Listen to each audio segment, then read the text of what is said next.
पहले तो मैं तो दुआ में इस तरह ही थी, मैं बहुत ज़्यादा बीमार रहती थी पहले, फीवर रहता था मुझे, कफ साइनस का बहुत ज़्यादा इशू था, और बीमार बहुत ज़्यादा रहती थी, एंजाइटी डिप्रेशन, लाइफ में हर चीज़ थी, अगर नहीं भी थी तो मैंने कभी अल्लाह जी से उसका शिकवा नहीं किया था, लेकिन सुकून नहीं था। मैंने बहुत ढूंढा, पर मुझे एक चीज़ पता थी, सुकून सिर्फ अल्लाह में, अगर अल्लाह जी है मेरे पास तो फिर सुकून क्यों नहीं है। मैंने अपनी मम्मा से डिस्कस किया, मैं हर चीज़ मम्मा से डिस्कस किया, मुझे बहुत डांटती थी, तुम नमाजें नहीं पढ़ती, कुरान पाक नहीं पढ़ती, मैंने बहुत मार खाई है इनसे, और मैं अपनी ज़िद पे थी, मम्मा नहीं, मुझे नहीं पता चल रहा ना, मुझे नहीं समझ आ रही क्यों मेरी लाइफ में इतनी बेसुकूनी है, मेरा एकेडमिक रिकॉर्ड इतना अच्छा है, हर कोई मुझसे खुश है, मैं अपने आप से खुश नहीं हूँ। एंड देन फिर मैंने नमाज़ें पढ़ना भी स्टार्ट की। मैं नमाज़ पढ़ती थी, नमाज के लिए खड़ी होती थी, 2 सेकंड के लिए मुझे ऐसे लगता था जैसे मैं पता नहीं कितनी सदियों से ऐसी खड़ी हूँ, वो टाइम मुझे फील ही नहीं होता था, और थोड़ी देर बाद मुझे मेरा सांस रुकना शुरू हो जाता था, मैं किसी बंद जगह पे नहीं रह सकती, मेरे सांस का मुझे बहुत ज़्यादा इशू होता है, मेरा सांस बंद हो जाता। एंड फिर ऐसे ही चलता रहा लाइफ में। फिर मैंने आप इतनी आसानी से नहीं मिले, बहुत बहुत बहुत मुश्किल से, मैंने बहुत से लोग एक्सपीरियंस किया अपनी लाइफ में, हर जगह जाके ढूंढा, कहीं से तो अल्लाह मिलेगा, कहीं से तो अल्लाह मिलेगा।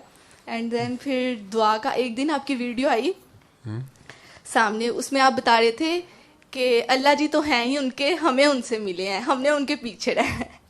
और ये पॉइंट था मेरी लाइफ का जो 360 डिग्री के एंगल से चेंज हो गई मेरी लाइफ।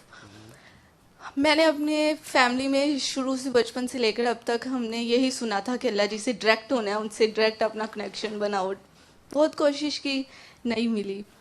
फिर दुआ की आपकी वीडियो, उसी वीडियो में फिर आपने नेक्स्ट आगे दुआ करवाई, दुआ की आपकी वीडियो से, फिर सूरत रहमान सुनने की कोशिश की, नहीं सुनी गई, इतनी ज़्यादा तबीयत खराब हो जाती थी। फिर अल्लाह जी से वही रोना था ना, अल्लाह जी अब वो कौन सी गलती हो गई है कि अब आप अपने रहमानियत के दरवाजे पे भी नहीं आने दे रही। मैं अल्लाह जी से एक दुआ बहुत करती थी बचपन से लेके, वो मुझे बाद में पता चली कि अल्लाह जी मुझसे कभी भी उस स्टेज पे मत लेके जाइएगा जहाँ मैं गलती कर रही हूँ और मुझे पता ना हो कि ये मैं गलत कर रही हूँ, बस ये तो मुझे पता है कि गलती तो होनी ही होनी है, लेकिन एटलीस्ट मुझे पता चल जाए कि मैंने ये गलत किया, मैं एटलीस्ट उसका एक्सक्यूज़ कर सकूँ किसी से भी। फिर पता है चला, ये भी उसी दुआ का जवाब भी मिल गया, दुआ की। देन फिर मैंने 7 टाइम सूरत रहमान सुनने की कोशिश की, मुझे नहीं पता था कि अगर आपकी इस तरह आपको इशू है तो आपने नहीं सुननी। फिर लेकिन मैंने अल्लाह पानी वाली दुआ नहीं छोड़ी थी। फिर उसके बाद एक दिन ऐसे ही बहुत, उस टाइम तो मेरी बस हो गई थी, फिर अल्लाह जी से दुआ की, अल्लाह पानी वाली दुआ करने लगी, तो मुझे ख्याल है कि मुझे अब गाइडेंस की ज़रूरत है और मुझे किसी एक्सपीरियंस से गाइडेंस लेनी चाहिए। फिर ऐसे ही स्क्रॉल किया तो सबसे पहले इमरान सादिक साहब, उनका मुझे कांटेक्ट हुआ उनसे, उन्होंने कहा कि आप खुद को माफ़ नहीं कर रही, और ये बात दुरुस्त थी। मैं अपने आप को बहुत जालिम समझती थी कि मैंने पता नहीं कितने जुल्म कर दिए हैं लोगों पे, अल्लाह जी मुझे माफ़ करेंगे कि नहीं करेंगे। लेकिन फिर उन्होंने कहा कि आप खुद को माफ़ करें, दुआ करवाई, अब सूरत रहमान सुनने की कोशिश, फिर 2 दफ़ा सुनी, नहीं सुनी गई। उन्होंने कहा कि अब आपने, फिर मैंने उन्हें कॉल करके कही अब आपने जो सूरत रहमान का नहीं कहना, कुछ भी हो जाए मुझसे नहीं सुनी जाती। फिर उन्होंने कहा आपने मायनी में किन्नू आखा वो सुनना है, वो सुनी। मुझे ऐसे फील होता था जैसे मेरे अंदर पता नहीं कितने कोयले जल रहे हैं और उन पर कोई ठंडा पानी डाल देता है। ये कवालियाँ तो मुझे शुरू से बहुत अच्छी लगती थी, मुझे बहुत सुकून मिलता था, और मेरी मम्मा मुझे कहती थी हीरा कौन सा सॉन्ग नहीं है जो तुम्हें नहीं आता। और मेरे फ्रेंड्स सब कहते होते थे कि हीरा तुम्हारा सॉन्ग्स में बहुत एक्सपीरियंस बुरा है, लेकिन मुझे पता होता था कि मुझे उनसे क्या सुकून मिलता है। वो सारी चीज़ें हुई। फिर मुझे समझ आई कि अपनी पहचान का सफ़र शुरू हुआ। फिर मुझे समझ आई कि आपको जहाँ पे खड़ा किया गया है ना, आपने वहीं पे खड़े रहना है। अगर आपकी जगह 300 लोगों से पीछे है तो आपने वहीं पे खड़े होना है, आपकी ड्यूटी वहीं पे है। अगर आप उससे आगे पीछे होंगे तो आप फिर खुद ही अपने किए में फंस जाते हैं और वही अपनी जान पर जुल्म है। मेरे लिए तो हर यही बात थी। हाँ, आपको मम्मा को आपका पहले से पता था मुझे बताती थी, सूरत रहमान का मैसेज बताया था और हम आगे बताते भी थे, लेकिन आपको कभी सुना नहीं था मैंने। और मुझे वही लगता था फिर वही कोई डॉक्टर साहब वजीफ़े बताते होंगे, मम्मा को वजीफ़ों का बहुत शौक था। मुझे कहती थी मम्मा ये वजीफ़ा कर लो पेपर्स के लिए, वो वजीफ़ा कर लो। लेकिन मैं इनसे ये पूछती थी कि अल्लाह जी को गिन गिन के क्यों देना है, वो हमारी गिनती थोड़ी लेके बैठे हुए हैं। ठीक है आप तारीफ कर रहे हो अल्लाह ताला की, लेकिन गिन गिन के क्यों। फिर इन्होंने मुझे कहा कि तुम इससे कुरान पढ़ो, इधर से कुरान पढ़ो, तुम्हें समझ आएगी। मैंने कहा मम्मा मुझे तर्जुमा नहीं समझ आता, मैं क्या करूँ, कोई सिखाए तो। मैंने कोशिश नहीं की। मैंने जिनका ये मुझे सुनने का कहती थी, मैंने उनका कुरान पाक भी मंगवाया कि शायद मुझे उससे समझ आ जाए। लेकिन एक दिन ऐसे बैठे बैठे मुझे मैंने इनसे पूछा कि आप सूरत रहमान का मैसेज देती हैं, आपको उसकी पहली 4 आयतें मुझे नहीं समझ आई कि अगर अल्लाह ताला कहते हैं मैं रहमान हूँ, मैं शुरू से हूँ, ठीक है अल्लाह रहमान है, लेकिन मैंने कुरान सिखाया और फिर इंसान को पैदा किया और फिर बोलना सिखाया। मैं इनसे ये पूछती थी कि अगर अल्लाह जी ने हमें पहले कुरान सिखा दिया है और फिर हमें पैदा किया है और फिर बोलना सिखाया, तो कुरान तो हमारे अंदर पहले से, हमें तो पहले से पता होना चाहिए। लेकिन जिससे भी मैंने क्वेश्चन किया था उसने मुझे यही कहा था कि ये बात हमारे लिए नहीं है, लेकिन ये बात आका जान के लिए। लेकिन फिर भी मुझे लगता था नहीं, अगर अल्लाह ताला ने कहा ये किताब तुम्हारे लिए और तुम्हारी हिदायत के लिए मैंने इसे तुम आका जान पर नाजिल किया है, तो फिर ये हमारे लिए ही है, इसमें हमारे लिए ही मैसेज है।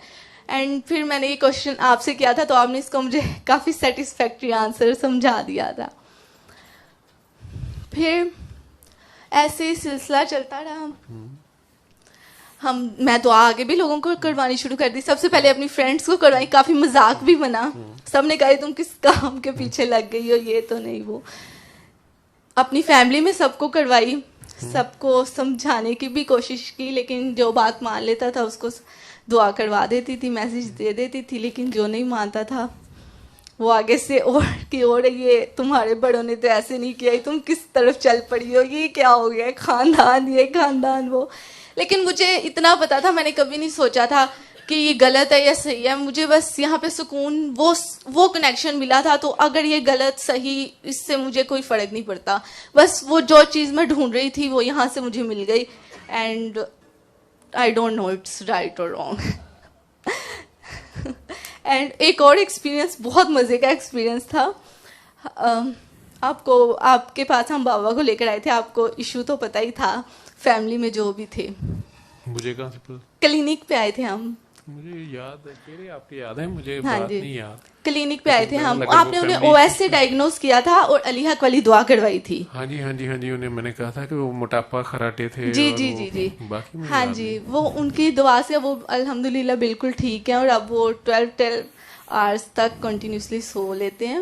वो दिन में बैठे सोते रहते थे। हाँ जी, और सर दर्द होती थी, जी, बीपी जी। हाई होता था, और वो लेट नहीं, रात को लेट भी नहीं, इतने मोटे थे लेटा नहीं जाता था। मैंने उन्हें कहा था वो माफ़ नहीं कर रहे, वो माफ़ करें सगे बहन भाई या करीबी रिश्तेदारों के लिए जो गिले शिकवे हैं, वो ऐसे खत्म ही। करें। कर दिया उन्होंने? पता नहीं। ठीक हो गए हैं ना? ठीक हो गए हैं, लेकिन एक उनका इशू है कि उनके पाँव में कहते हैं मेरे बहुत ज़्यादा जलन होती है, बहुत ज़्यादा जलन होती है। यार मैंने उन्हें कहा आप दुआ पे कायम नहीं, आपको जो दिखाया गया है अब आप उस पर खड़े नहीं। अब ऐसा तो हो नहीं सकता अली हक वाली दुआ और आपको कुछ नजर ना आए, और वो मानते हुए फिर हंसना शुरू कर देते हैं। एंड खैर उनका और अल्लाह का मामला है। मुझे पता था उनके लिए अली हक वाली दुआ, लेकिन मुझे कभी हिम्मत नहीं हुई उन्हें कराने की। मैं नहीं जानती थी कौन जालिम कौन मजलूम, मैं खुद बहुत डरती थी। जो कुछ मैंने अपनी फैमिली में देखा था, मैंने उन्हें दुआई करवाई थी और सूरत रहमान का ही बताया था। अब दुआ तो करा रहे हो ना? हाँ जी, दुआएं आगे करवा रहे कराओ ज्यादा से ज्यादा। हाँ जी, खुद दुआ कराया करो। लंबी बातें नहीं, ज्यादा किसी को साथ मजहब पे नहीं बात करनी, सिर्फ ट्रीटमेंट, एक तरीका इलाज बता दो, कोई कर ले तो ठीक है। और फिर एक हमारी फैमिली में नाना अबू की डेथ हो गई, तो बाबा इनका अपना फैमिली में इतना ज़्यादा क्लैश था कि बाबा ने कहा था कि आप लोगों में से किसी ने भी नहीं जाना, मम्मा ने भी नहीं जाना। डेथ किसकी हो गई थी? नाना अबू की। नाना अबू की डेथ भी नहीं जाना? हाँ जी। तो वो फिर उन्होंने कहा नहीं जाना आपने। मम्मा रो रही थी एंड समझ नहीं आ रही थी क्या करें, तो मैंने उन्हें, इमरान सादिक साहब, उन्हें कॉल की।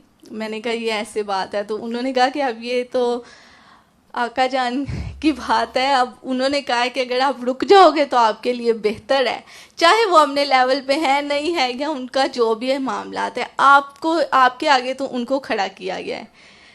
मुझे अभी भी याद है, मैंने उन्हें 8:50 पे कॉल की थी और एग्जैक्ट 20 मिनट बाद हम लोग चुप हो गए थे। हम ना रो रहे थे ना कुछ और, मतलब अपनी नॉर्मल रूटीन में आ गए थे कि ठीक है, अगर अल्लाह जी का हुक्म नहीं, आका जान का हुक्म नहीं, तो फिर हमने नहीं जाना।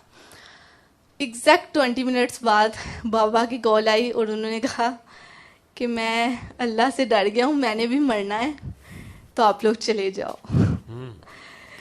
ये फिर मुझे समझ आई कि मैं इतना करती हूँ कि आका जान और फिर टेस्ट भी आता है। और अगर गाइडेंस ज़रूरी है, आपकी गाइडेंस, आपको जहाँ पर खड़ा किया गया, अगर आपको किसी के पीछे खड़ा किया गया तो आपको उसके पीछे ही खड़ा होना है। आपकी अगर ड्यूटी वहाँ पर है तो फिर वहाँ से ली जानी है, उससे आगे आपका कोई काम नहीं है, तो आप वहीं पे रहें। बस ये सब कुछ सीखा है। अच्छा जी, बस दुआ कराती है। हाँ जी, वो तो